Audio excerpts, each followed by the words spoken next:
So what will happen in this area, once we start with all the modernization and implementation of all cameras, as we explained earlier in the Lebombo Port, once a truck enters at point 1, where you enter into the facility, it will move up the road to point 2. There would be, from point 1 to point 2, there will be cameras, what we call ANPR, number plate recognition cameras, which would then lead back to the customs declaration that was made initially. So by the time that the truck enters this facility, we as customs would already have prior knowledge if the truck is compliant, if there's anything outstanding, if there's any potential risk that has been identified, and then from there we can then move them into the appropriate lane to ensure that we do not create additional congestion. And then allow the trucks that are, or the consignments that are compliant to move freely through this facility. When they come from point 2, they would then have the option, if they are non-compliant, to follow a specific lane, which would then allow them to go to see the hearing agent or to follow whatever steps they need to do, while the others that are compliant, we then move forward to point number 3. As early as point 2, we are segregating the specific commodities. We would have one of the lanes dedicated to our perishable goods, which is priority for us, dedicated through the port. Then we would have what we call general cargo. That's your cargo that is not related to perishable goods or mineral goods. That's more or less your port liners. They would then have a special lane for themselves. And then we have our empty trucks and trucks that need to pass through the port that are not loaded. From there on, the majority of the lanes, which is around about 5 to 6, would be dedicated to minerals, seeing that is our majority of our product moving through this port. And then last but not least, the first lane on my right-hand side would be dedicated to the AEO, or the Authorized Economic Operator clients. Once they get to point 3, the assumption is then, and the requirement from a customs perspective, is that that truck is ready to proceed to the Lebombo Border Post. There's no further inspections to be done, there's no further risk identified. At point 3, there will also be what we call joint operations between other government agencies, your CBRTA, your SAPS, SANDF, or anyone that wants to do any form of law enforcement would have to do it prior to point 3, so that when the truck leaves at point 3, they are physically cleared to come through to point number 4, where physical processing will then happen from a customs perspective. When we get to point 4, this is where we're currently located. We have the 4 mobile trucks, which is currently dedicated to then perform the customs function. In one truck, the first truck to my left, you would then have immigration officials sitting on both ends of the truck. You would then have customs officers, South Africa Customs, on both sides. And then the second truck will be then dedicated to our Mozambican colleagues. With a similar setup, you will have your immigration sitting on both ends of the truck, and your alphabetics on the other end, on both ends of the truck. Meaning then that when a truck arrives, let's say on the far side of this channel we are in now, the driver would not need to get out of the truck because he can pass the documents through the window. Unfortunately, on this side, the driver will have to get out of the truck and then present the documents, but that would not be a significant delay in terms of time, because they can then issue it straight through the window. Once they've concluded the South African part, which is the immigration process and the customs process, they would then proceed to the second truck, where the Mozambican colleagues would then take over, and they would then do a similar process, immigration on both sides for two trucks, and then on the customs side, Africa side, both trucks there. Once those trucks are then released, they would then move through towards the staging towards the N4, where there will be communication from this point at point number 5 all the way to the border.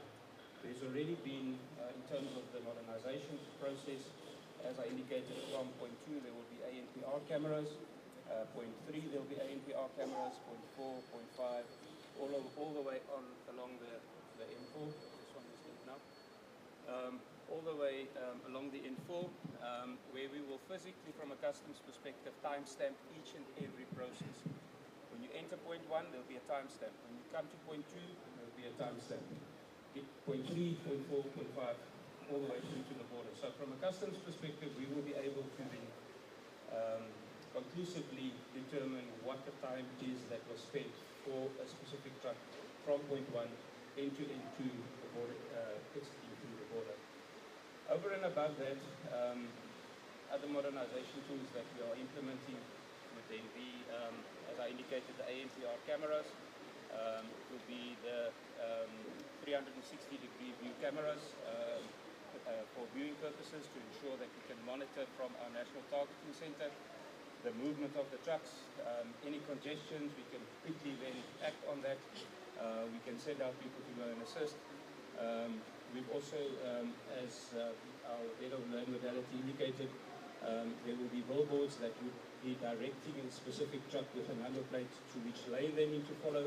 Should there be any issue or any reason for them to be inspected for any further reason, they would then get that specific notification and they would then move to the appropriate lane.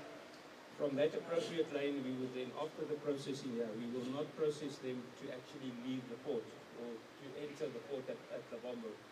Reason being that there should be a physical inspection of some sort, or there might be a scan that would be required or anything in that regard. We would then escort the specific truck just past point 5, past this facility, all the way back to the kilometre 7 facility where customs is situated, where we actually do our physical inspection. So it's out of the process. There's no delay being caused to other transporters that are compliant. Once the inspection is done, we would then release that truck and it will follow the process up to kilometre 7. Over and above that, I think there's a lot more modernization that is planned in terms of automating the entire process. Currently, it's still mostly manual in the sense of marking for arrival and exit. However, in the very near future, my colleague here is giving me the nod. That would then be fully automated, so we will then move away from manual processing and everything will be done electronically. It will be managed from a national targeting center, and then we would then be able to release our customs officers to do what customs officers are supposed to do, which is enforcement and trade facilitation. And from a customs perspective as well, we want to see a fully automated process combined with a one-stop border process. And that is where we are striving, and hopefully in the next few months that will become a reality for us. Not just to ensure compliance, revenue collection, but also to ensure trade facilitation. I think the Honourable Minister mentioned eavesdropped at the Lebombo side, which he said we need to have less time spent on the road to enhance the economy of South Africa and Mozambique in that regard. I thank you. Thank you, Ministers. I think he has covered the whole issues that we're going to do here. This is a place where we did the pilot project. So, as you can see, those trucks that are here, we're going to use them as offices. So, our Mozambican counterpart will have an office. We'll have an office, like as he has explained. The only issue is maybe a rehabilitation of this area again. We have spoken to CEO Truck. They'll be looking into those issues because there were OHS issues that the colleagues raised. But we have purchased the PPEs, Minister. Remember previously that was the issue. So we have the PPEs. The colleagues will be able to work from here. That's it from our side. Thank you. Thank you, General. I was just saying to SARS that they have already started installing some cameras. I will go to the chemist, I will buy the masks myself. But you cannot tell me you can't locate with regards to cameras, there are few that were installed, and some of them they just make their connection points. So they will be installed at a later stage, yes. So you've got Wi-Fi here now? Yes. We've got connectivity, there's Wi-Fi connectivity, there's a camera there, there's one. There's a camera towards the end there. That one is a 360-degree angle one. There's the big one there. Yeah. There's another one that will be installed in the middle as well for overview as well. But in other areas, they just put terminal points for connection at a later stage. What is So the main function of the cameras that you have there?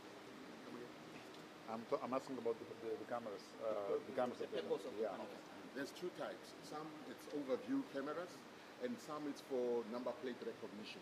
So when the truck arrives, we take the registration number of the truck, we pull the manifest information, and with that manifest information, we automatically mark the truck for arrival at this point in time. Real time. Real time. Yes, it's real time. And in the long term, are you going to live in trucks forever? No, in the long term, Minister, this border post is one of those that has been identified to be redeveloped and redesigned. So we'll okay, be starting that's in the partnership, yes. Yes. Okay. So by end of this month, the salt will be turned in order for us to have a type of a border post that will be smart. Okay. Thank you. Like kilometer 4. Yes. Yeah, good. Yes. Well done.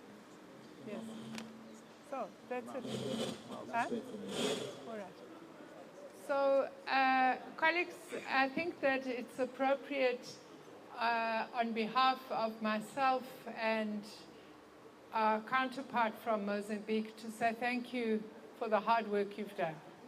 I must say that when we were here in December, when we said, okay, we're coming back in 3 months, we thought the tailback will have been reduced from 20 kilometers to 5 kilometers. So we're very pleased with this progress. It's really very important. It's, you know, right now there's a boom in the mineral prices. So this is very important work. It saves jobs in South Africa. It's creating jobs in Mozambique. It's very important work that's important to both our economies. So thank you very much for that important work. And Minister, let me take this opportunity to thank you very much for coming. As you know, in Africa, if it rains, it's a blessing. So we are blessed to have you, and may you stay blessed. Thank you. Well, I would like to thank Minister for your leadership, especially for your team, for the commitment. You did it well. For the last time when we were here, the queue was a little bit longer. I was asking the miracle that you did to remove all the trucks, so that when we're under pressure, we can do it, we can deliver the result. And then we did it well. So the challenge now is just to move for this pilot, for this pressure to move it to normal situation. So this is the effort that we need to do in both sides. Once again, thanks a lot, Minister, and thanks BME, thanks all the team that are working close with you to make sure they can become this border more profitable for both sides, just give more job for South Africa and for Mozambique side, and then special just to increase revenue. This is our main objective. Thanks a lot once again. Thank you. Right. Thank you. Thank you. Are you serving some refreshments? We had prepared that. You want to have refreshments? Yes. No. They say the refreshments are where we're coming from.